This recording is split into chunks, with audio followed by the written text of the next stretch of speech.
start by melting lots of butter in a hot pan. Once it becomes nice and foamy, add in some cumin seeds.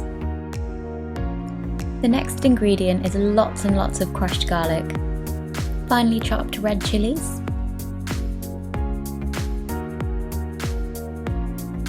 and now for some grated white onions, and these, once they cook, will become super caramelized and sweet, and this is what will give your matoke a gorgeous, gorgeous flavour. And now to season this all with some salt. To give the dish a lovely burnt orange colour, I like to add turmeric and tomato paste. Give this all a really good mix. Next, in with a tin of chopped tomatoes. You could use fresh tomatoes if you prefer that, but I always have a tin of chopped tomatoes handy in my store cupboard and it works perfectly for dishes like these. Now for the magic ingredient, which is cinnamon, and you might be surprised to learn that as well as bananas and cinnamon working well in sweet dishes, it also works really well in savoury dishes. Give this all a good mix and allow it to cool down whilst you get on with preparing the bananas. So here I have a bunch of raw green bananas, and you'll notice that these are a lot smaller than the conventional green bananas that you find in regular supermarkets. You can buy these from your local African or Indian grocery stores. Most places do stock them. Top and tail the green bananas to get rid of any nasty bits, and you'll also want to slit all the way down the length of the skin of the banana, not piercing all the way through, and that will just help you peel them once they are cooked. I cook my matoke in a pressure cooker, but you could also use a large saucepan with a tight fitting lid, and you'll probably need to cook that for about 30 to 40 minutes to make sure they're lovely and tender, but if you're using a pressure cooker, then follow my next steps. Once you've arranged them, add some water and pop the lid on.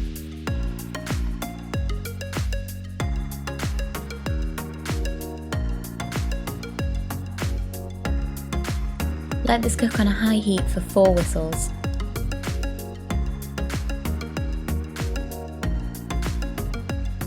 Once the 4 whistles are up, allow them to sit for about 10 minutes, but open the cooker and peel them whilst they're still hot.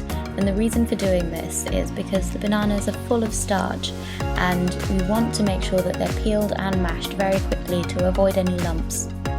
Be careful, they'll be really hot, so use some utensils if you're not comfortable using your hands.